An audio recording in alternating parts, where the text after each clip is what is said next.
What's up? It's Maddie, the Colorado Home Matchmaker. I'm here with Jessica.Glaeser, aka Low Stress Jess from Elevations Credit Union, and we're going to talk mortgages today. I'm really looking forward to it. Thanks for having me. Maddie is an amazing realtor here all over Colorado, really, right? Thanks for having me on this. So yeah, Jessica.Glaeser, Low Stress Jess. I work at Elevations Credit Union. Great question I had earlier, which is, what is a credit union? So a credit union is similar to a bank, but we are a not-for-profit and we exist to serve our members, which is really great. In Colorado, if you live in Colorado, you can become a member, no problems. And if you live outside of Colorado, then you can just make a $5 donation to our foundation and become a member. So it's really easy to join us. Awesome. Yes. That's great. The first question that I had for you today was, what are the different types of loans out there? First, I'll start with first-time home buyers because I know it's really important, lots of questions around that. So we can do 3% down with a conventional loan, which is through Freddie Mac and Fannie Mae. We also have FHA loans, which are 3.5% down. Okay. And those are great for people who potentially want to, maybe have a lower income and then they want to purchase a little higher, or potentially they have a little bit of maybe some credit issues that they're trying to overcome, just a little less perfect credit. Mm-hmm. And then we do have VA loans, which is for our veterans. So anyone who served in the military, they may have access to get a VA loan. They need to check to see if they're eligible. And then we have USDA loans, which is more rural for people who live in a rural area. And then I also have portfolio loans, which is, as a credit union, we have our own funds. So we can assess risk ourselves and kind of make up our own loan programs. So we do have doctor loan programs. And I also do have loans through down payment assistance programs. One of the most common down payment assistance programs that we use that has a little bit less restrictions. Believe me, I've looked into so many of these. And it's always just hard to find exactly the right fit for some of these. But one of the ones that I use a lot of is CHAFA, and it's through Colorado State. Awesome. It's super easy to get pre-approved with that one, and they give 4% down as a second loan, which doesn't have any interest, and you don't make any payments on it. The only time you pay it back is if you refinance the property, sell the home, or pay off the loan. That's great. It's really great. Yeah, they do have a grant program as well, which we can always take a look at. But the issue with that is that the rate is quite a bit higher. Gotcha. Yeah. Okay, wonderful. Well, thank you for giving us a deep dive into all the loans that are available out there through Elevations. Yeah. I've heard a lot of concerns from consumers about, the current market, interest rates, things like that. So are there any specific programs there that relate to the current market situation? Yes, so many ways. And the thing is like, when you are afraid of the situation, let's gather all the facts, exactly. Right? So when I have a conversation with a borrower, my goal is to make sure that we hit your target. Mm-hmm. How much do you want out of pocket total? Also, what's your monthly payment that you want? So just so you know, like whenever I do talk to a borrower, I'm always like, how can I match exactly what's affordable for them? And so I guess don't really hesitate. If you want to buy a home, the thing is that we will make it fit for any budget. Gotcha. So the special loan programs that exist right now that people may or may not be aware of is that some sellers, when they are going to sell their home, they're willing to give you some of their net profit, because a lot of sellers right now are sitting on a lot of equity. So when you own a home, then the market moves it up, and like the home value keeps going higher. If now they're ready to sell and they have, $200,000 worth of equity or $500,000 worth of equity, they're willing to give the buyer a little bit of money on their side, which is called a seller concession. And that money that they give you could be used to buy down the rate permanently, temporarily, or it could just come off your cash to close. And so I think a lot of times people talk about down payment, but really I think what we're all kind of more worried about is my total out-of-pocket expenses, right? So what's that final number that I'm going to have to come up with? Yes. Exactly, right? And that's what I always like to talk about is cash to close. So if the seller is giving you $10,000 and your cash to close is $21,000, you could just subtract $10,000 off of that 21. So now you're only coming to the table with 11. Wow, that's helpful. Yes, it is very helpful. And sometimes what I do is I partner this seller concession with down payment assistance. So one of my borrowers just bought a $500,000 home and her total out-of-pocket expense was $3,500. Yeah, because she used down payment assistance and the seller gave her like $7,000. So she really didn't. So that's why I'm talking about like total out of pocket. What is that number? And so that's what I would recommend to people is like, hey, if you want to get into buy a house, like let's run the numbers and see what your total out of pocket expense could be with that down payment assistance program. So I know you also asked about special programs. So right now it is really common for people to use that $10,000 or whatever the seller concession is as a temporary buy down. So it's kind of hard without my little chart, which I would love to show my chart. Maybe we can drop the chart in the comments or something that. Okay, cool. Because like for me, I'm a very visual person. So I like to show the numbers to people because I don't like when people are confused. You know? Absolutely. So yes, it helps to see the numbers. It helps to see the numbers. Now we know how to put them. And I like to use a program called Mortgage Coach so you can see loans side by side, which also makes everybody more of an expert in home loans because you're like, oh, what's the difference between this one and this one? You know, if you only see one loan, you don't know how to make a question about it. So anyway, the 2-1 buy down is where the seller gives you money and that money sits in a little escrow account. It's like a little separate savings account that you don't have any ability to get into. Okay. And then every month that money withdraws to lower your monthly payment. So that's pretty cool. Yes. And so it's 2% lower for the first year, 1% lower the next year. And then the third year moving all the way forward, it's just at the original rate that you locked at. Okay. So let's just put a real example here. Let's just say today's rate is at 7%. So, and that makes my payment, I'm not sure, right? Depends on loan amount and everything, but that makes my payment $2,500 or something. Well, if the seller gives me this money, then I can do 2% lower. So that means I'm going to pay at 5%. And let's just say, I don't have the numbers here, but let's just say that brings my payment down like $300. So I'm at $2,200 for the first year. And everyone knows that first year is kind of the hardest one where you're adjusting, right? You're getting used to the home. You're getting used to being a homeowner.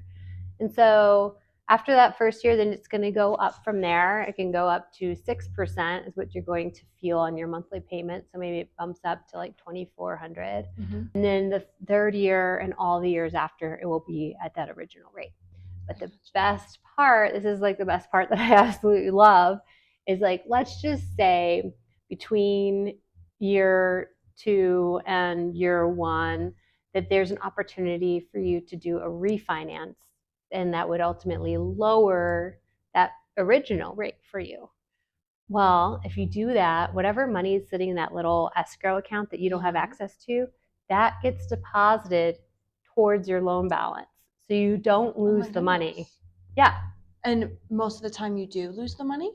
Well, if you were to do a different kind of buy down, like a permanent buy down, then if you refinance, then you've lost whatever money you put in there, unless you've met it all the way to the break-even point. That's a whole nother discussion. Yes, of course. So we want to know about the good one where you get to keep the escrow money. Right, exactly. So like if your loan balance is like $475,000 and there's $5,000 left over in that escrow account, when you refinance, then it'll be $5,000 less. So then you're only $470,000. So you never lose the money. So it's really great. It's kind of the best of both worlds. Yeah, I'd say so. Yeah, it's amazing. Yeah. Thank you. Yes, you're very welcome. So, low stress, Jess, Yes. what are you seeing in the market right now when people are putting down their down payments? Great question. I think a lot of people are thinking everybody who's buying a house is doing 20% down, and that's completely fiction. It's not true. There's opportunity for a conventional loan, so through Freddie and Fannie, to put 3% down as a first-time home buyer, 5% down, 10%, 20%, or any random number with the conventional loans. And I think people are like, why do you count by those weird numbers? And the reason is that at those different markers is cost to your mortgage insurance.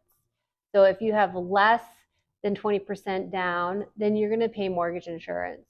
And every, like at 5% versus 10 versus 15, those markers have less and less mortgage insurance the closer you get to 20% cost. So that's why I count in those weird numbers. I know, but you can put as much money down as you want, any number, percentage, it doesn't matter. But what you really are going to feel the difference in is mortgage insurance. Gotcha. Yes. And if you have a great credit score, let me tell you, your cost for mortgage insurance is going to be really low. Okay. Yes. I think it's important to know why there's mortgage insurance as well. So, yes. Yeah, what is the point of mortgage insurance? Great question. So mortgage insurance is not for the buyer. It's for the lender. The lender is taking a risk, loaning you hundreds of thousands of dollars, and they want to know that if you default on the loan, that they're good for it. And so this mortgage insurance provides them that like confidence and a little bit less risk so that they can lend you those hundreds of thousands of dollars. Okay, that makes sense.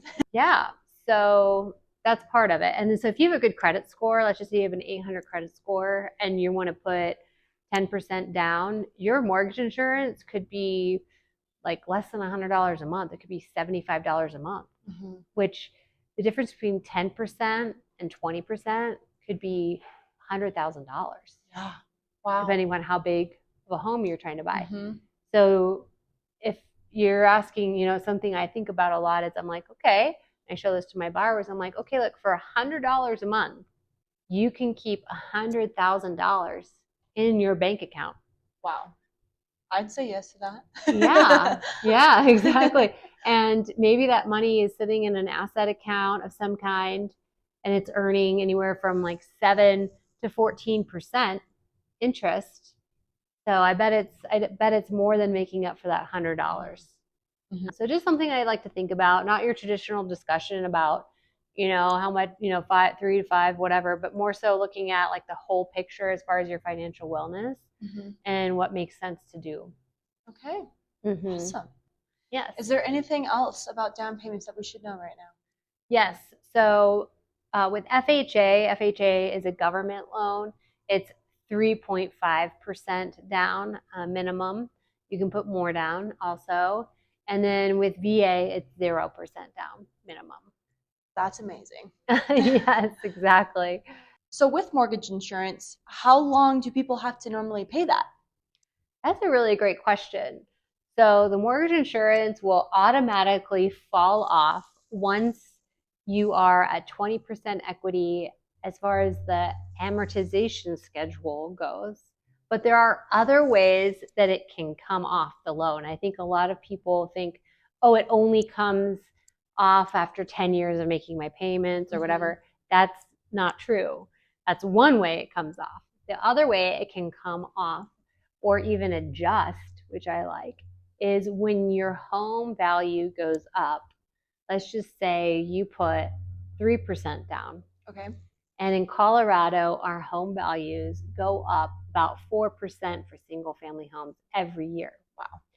So in 4 years, that would be 4 times 16, we'd be almost there. So we would in 5 years, it should definitely be off the loan by then. Awesome. So to remove the mortgage insurance, you do need to call the servicer of the loan and ask them, say, hey, I think my home value has gone up enough.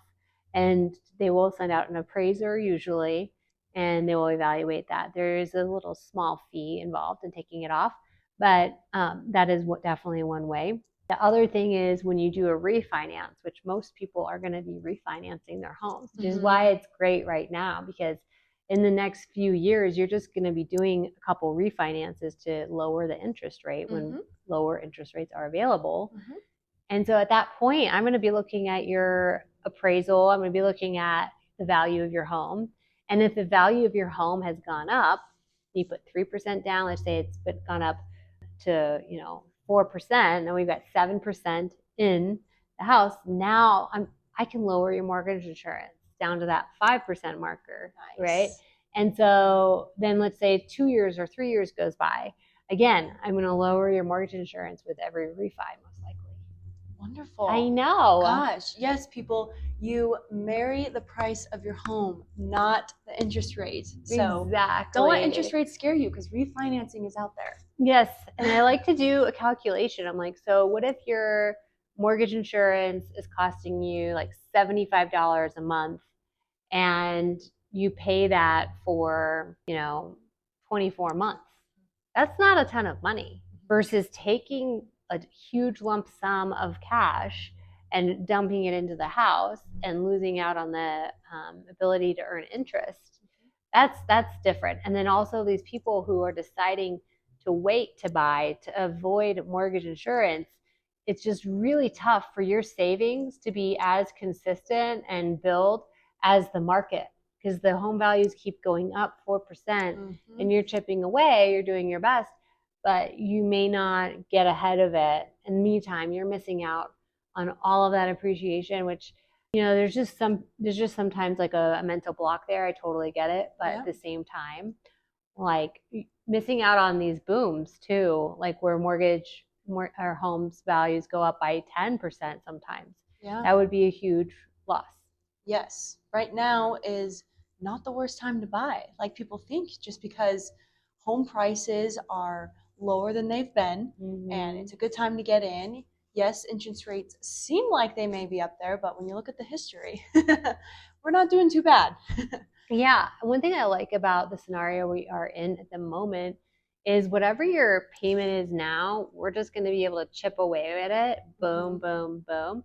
There's a lot of people who purchased during COVID, and their loan amount is here and their rate is here, and they can't go anywhere. There's no changes here. So versus like your home loan is here and your mortgage rate is here, and I'm just going to keep lowering it through refinances. Exactly. Yeah, during COVID, yes, people got low percentages in interest rates, but they paid exponentially for their homes. And if you can't refinance, because they can't refinance this interest rate because it's not going to go lower than what it was back then, Yeah, they're kind of stuck. So they're stuck with the price of that home, when right now, yes, the interest rates are a little higher, but if you're coming in and buying a home, the price of your home's never going to change, but that interest rate, like you said, refinancing will bring it down. It'll just keep getting more and more comfortable. And the people who already had their homes during COVID, those are the people who really won, because they already had that lower purchase price, and then they had a lower interest rate. So that's kind of what I'm hoping for all of the people who are buying right now, is a lower purchase price, a fair price for the home, and then a higher interest rate, which is the only way that we are going to see lower purchase prices. Homes, there's such a huge appetite and demand for homes that this is the only possible thing that could possibly make home prices kind of go down a little bit. Yeah. I think it would be helpful to talk a little bit about the pre-approval process and kind of what that looks like when you're first starting to look for a home. Excellent question. Because if you're sitting at home right now and you're like, how do I even get this thing started? You're probably like, it seems like a big mountain, to overcome. And there's like a lot of nerves. And I just remember myself, when I went through the process, I was intimidated by this process. It was really scary. And all the way up until I was signing documents, and even after I signed all the documents at the closing table, I still had nerves. Nerves in my stomach about the whole process. So I totally get it. And that's why I've created the low stress Jess process. I mean, that's exactly why, because I believe people should be educated and feel confident throughout the process. And then the closing table is just a celebration, right? You throw down a major celebration. We're popping bottles. Yeah. I mean, I've seen this. It's wild. It's so fun. So yeah, that's what I believe is important. So to get the pre-approval process started, the first step is to have a conversation with myself, usually about 20 minutes, 30 minutes, where I can understand your goals. Because even though we have referenced what loan programs exist, there are really niche, like custom, unique loans out there that might be a good fit for you. And I just really need to know all of the information so I can assess that and get you the right product, because, you know, there's just so many different things that I can do to make it work for people. So I first want to start out and have a conversation. That does not mean anything. There's no commitment there. You could hang up with me, never call me again, right? There's no commitment. I think a lot of people are scared about like, oh, at what point am I locked in and I can't get out, or something's going to cost me money or something. Like, so I just want to rest assured that like having a conversation with myself, there's no commitment and it's just a conversation, and giving me the information about what your goals are. And then I have questions about your income, your credit, and how much you have for a down payment. I'm going to ask those questions so they can start to find a program with you. Yeah. And I'm on the team. Like, I want this to work for you. Of course. So being open and honest and telling me everything is the best case scenario. So I can find exactly what's great for you. I think I do a pretty good job making people feel comfortable. Yeah. So happy about that. Okay, good. I hope so. I used to be a therapist, so I hope I can build that rapport. So anyway, so that conversation is going to lead us down a path of like, yes, right now is the great time for you to fill out the application, or no, this is not the right time to fill out an application. You have work to do here or here. And I create a really strong plan with people, and I can check in with them like as they make progress, which sometimes it just takes, a little, some information from a professional to tell you, okay, if you did this, you would be where you want to be. Yeah. Versus like a lot of people are spinning their wheels, doing things that aren't really helpful towards the mortgage process, like paying off debt. I can tell you right now, it may not make a difference if you pay off debt. Okay. Yeah, it may not. So you could be wasting time and not building equity and not living your best life, right? As a renter, all the stuff that goes with being a renter. Oh, yes. Where, you could be in your own home. If you just call me, I will give you the most direct path to being a homeowner. So if it is the right time to fill out the application, then I will give you the link and I give you my tips and tricks on how to fill out that application as quickly and easily as possible. You also consent to pull credit in that application process. So I'm not pulling people's credit willy-nilly. And yes, you should be protecting your social security number. Yes, you should not give out your social security number to anyone unless you are ready to open up credit, And I really believe in like a question, are you comfortable with me pulling your credit, right? And that's what's on the application. If, let's just say, you need to work on your credit a little bit, like maybe your credit score is at 620, but you really want to be at 700, I could do what's called a soft pull. Okay. And a soft pull does not show up as an inquiry. And then you're able to, and then I can do a simulator to say, how do I get to a 700? And I give you that information. It's like a cheat sheet to your credit score. It's so cool. That is cool. Yeah, I do that. It's a service that I provide. So you give me the application, we pull credit, and then after you finish the application, the portal that you're in is actually going to auto refresh, and a list of documents is going to appear in that portal for you to complete. Okay. And you'll need to get all of the documentation into me, and then I pre-underwrite your loan. So there are different levels of pre-approvals that I think we should all be aware of. Okay. There's the pre-qual, which is a pre-qualification. You get this by just having the conversation. Oh, okay. Right. Super simple. Really simple.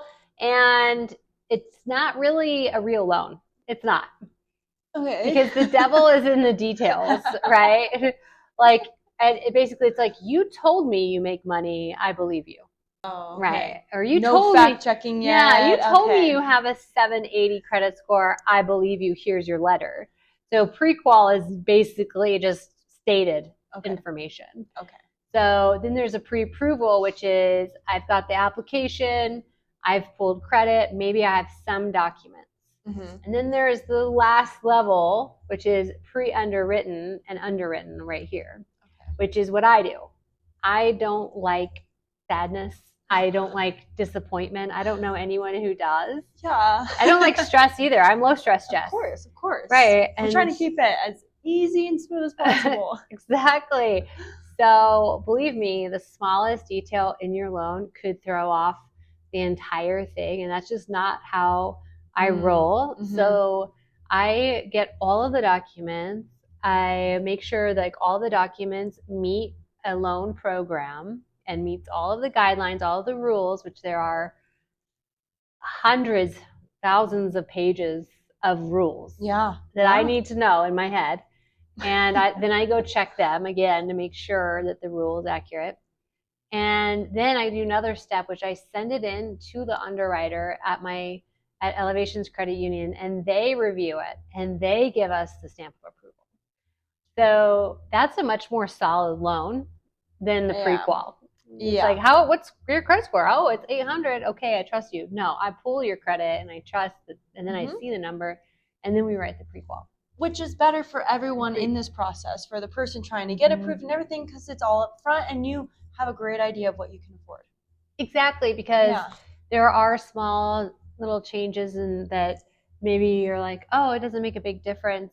But for your purchase price, it makes a huge difference. So like I said, always be honest with your loan officer, tell me the truth, and that's how I can support you. So when we're talking about differences in mortgages, like one small thing could really throw off the number. So that's why I like to nail that number down. And so then you're going to get pre-approved. And what you're really getting pre-approved for is that monthly payment. That's a max monthly payment. We can go all the way down into like, why is it that monthly payment? But essentially, when you look at the cost of the principal and interest, if there's an HOA, also your homeowner's insurance and your property taxes, everything's got to fit into that one monthly payment, and that's going to determine what your purchase power is. And wow, there's a lot that goes into it. There is so much that goes into it, for sure. So that's why that transparency is really important. 100%. Wow. Always be 100% honest. And then after you're pre-approved, I do spend time with you individually to go over your specific loan and answer all of your questions. I have about 35 minutes worth of videos that you watch beforehand so that you can be educated on, what happens when and all of that, all those questions to make the whole process low stress. Yes, it's nice that you have all these systems intact so a purchaser knows what they're getting into, especially working with you. Yeah. Because you're going to be a big part of their lives for the process of that transaction. Exactly. Awesome. I just always go back to when I purchased my home and how confused I felt. When I made the offer on my home, I had no idea what the monthly payment would be. And that's crazy. Yeah, I give tools to my borrowers so that they can see their monthly payment ahead of time. And I mean, that makes me feel good. Like, because as a listing agent, as an agent, if somebody shows up and they're like, oh, make an offer, okay, great. If you think that they know what their monthly payment's going to be on this house, right? Yeah. And then you go under contract, and then they see their monthly payment, 3 days later, and if it's higher than what they were thinking, they're going to exit the loan. Yeah, they're going to terminate.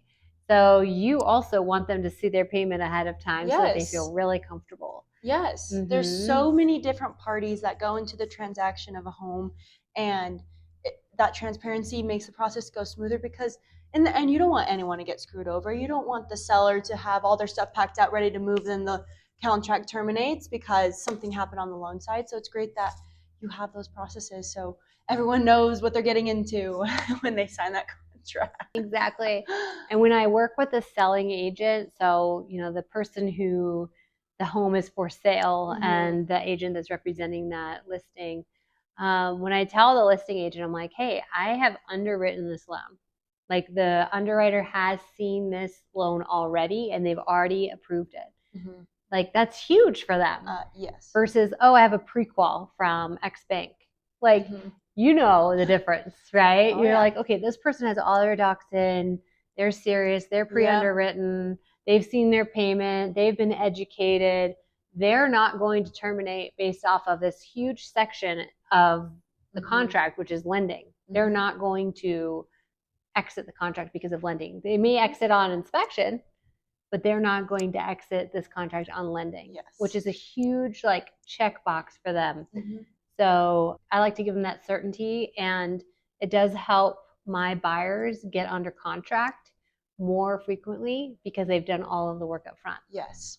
Yes, if I have two buyers that come to my seller's table, I'm going to go with the one that has their stuff together and the one that I feel most confident is going to get to the closing table. And absolutely. When you got your that's the first thing we see is that you're pre-approved and you can make it to the closing table. So that's the one we're going to go with. Absolutely, because the worst case scenario is for you to go back to market. Right? And you wasted everyone's time and maybe you've dismissed other offers. And so having that certainty is like gold to them. Absolutely. And that's why we do that work. And that's why the low stress test process works. Yeah. Great. Well, how long does that pre-approval last normally? So they come to you, they get pre-approved, they're still searching for homes. Is there an expiration date? Typically we say 90 days, but what that looks like is I'll call you. I mean, we're in contact consistently because I'm updating you on the rates and we're running numbers, et cetera. But definitely reach out to you after 90 days and just say, hey, have you changed anything about your credit? Anything different? Like, no. Has anything changed about your income? Okay, no. Has anything changed about your assets, like how much you're putting down for down payment? No. Okay, you're good. You're good to keep going and shopping. So as long as nothing's changed, and I pretty much put the fear of God into every client that they should not change any of those things. And if they do need to change those things, because life is life, they usually inform me about it. So we know how to move with them and we are not surprised. And then I can make updates to their pre-approval. Yeah. I know you said during the pre-approval process that you pull credit reports. Does pre-approval hurt you in any way? That's a good question. So those are like two separate questions. I'll answer the first one, which is, does a pre-approval hurt you in any way? It does not. No, other than maybe the inquiry on your credit. So there is no like mega or meta shop where we put in like this person approved for a home and then like everybody can see it or something like that. Or this person was denied a loan or whatever. There is no like shared database, or there is no like information out there about your pre-approval for others to see. So that's a really good question. And then the other question is, can it hurt your credit? So let's just say you have like a really solid credit score, like somewhere around like 780 or 800 or 750 even. One inquiry isn't really going to hurt you. Even the lower credit scores is really not going to hurt you. And I would say you're probably going to lose anywhere from like 3 to 5 points. Oh, okay. Yeah, it's not like dramatic. But if, let's just say you went out and you like applied for a home loan, a credit card, an auto loan, and another credit card all within like 2 months of each other, that is signaling a little bit of desperation. And so your credit score will be hit by that. But the majority of your credit score for mortgage side, because there's consumer credit scores and there's mortgage credit scores. So we just have a heavier weight on different pieces in the algorithm. So we're looking for how long of a history of credit do you have? The longer it is, the better. And then on-time payments is a huge thing, and credit mix. So like having 2 credit cards and 1 installment loan is a perfect credit mix. Yeah. Okay, good to know.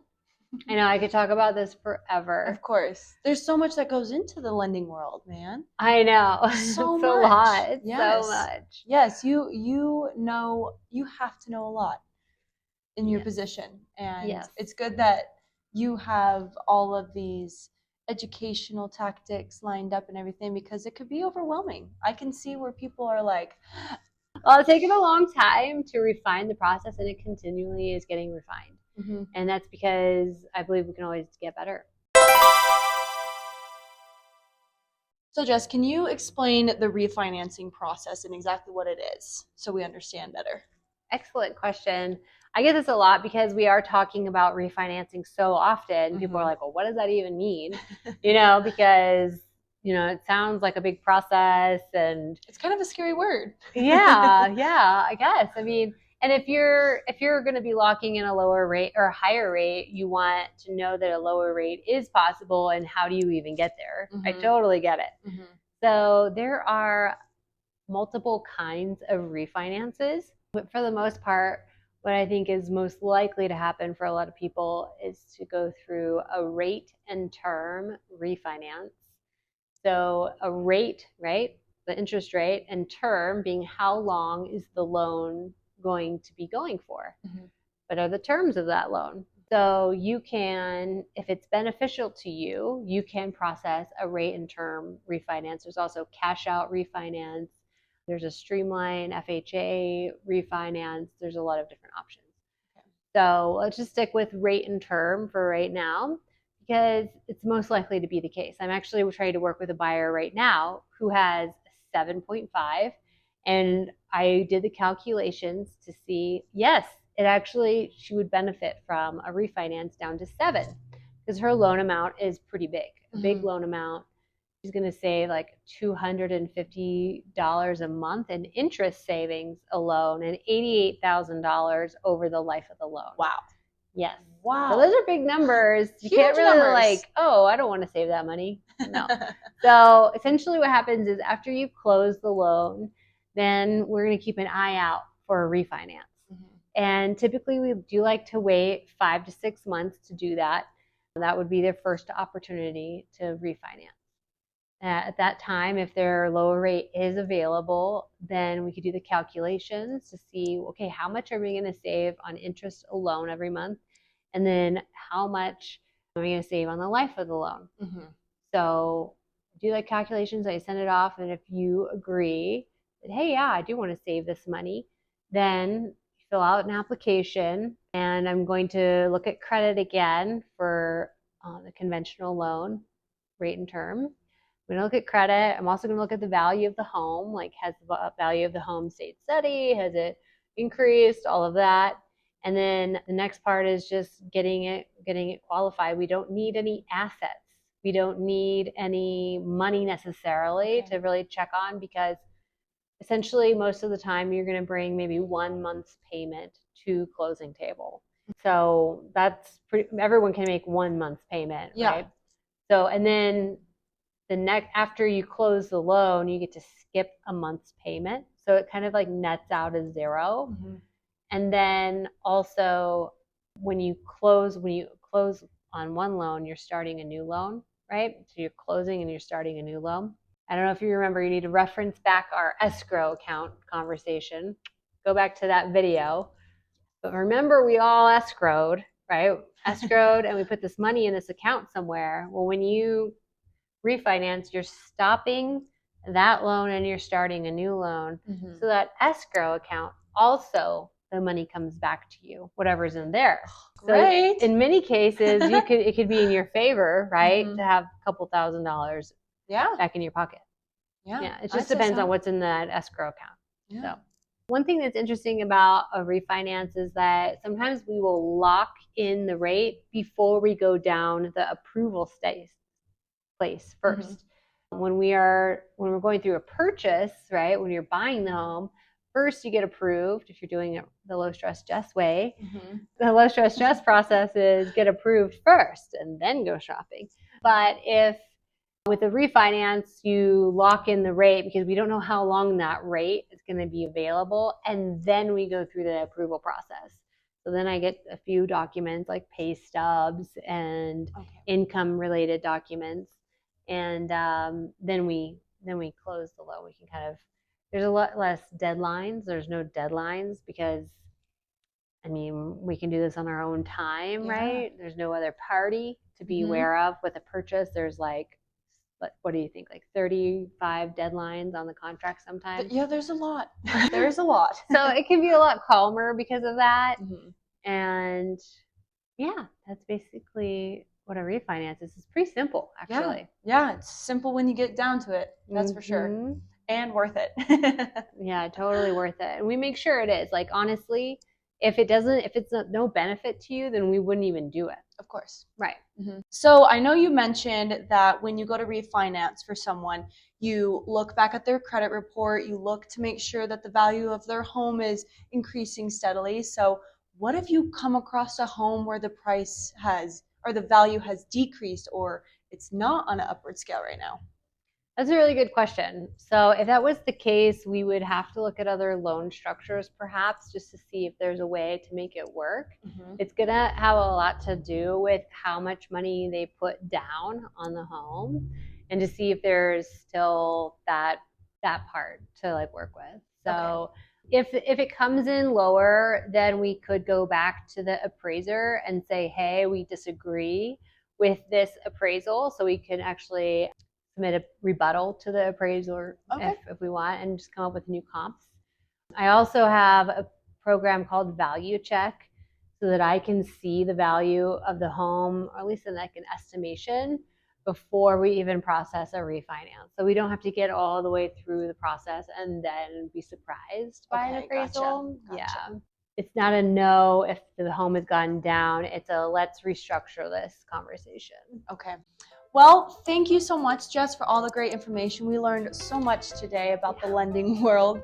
If anyone has any follow-up questions or needs more information on a certain topic that we touched on today, feel free to comment on the video, direct message us. All of our contact information is linked on this video, so feel free to reach out if you do have those questions or concerns.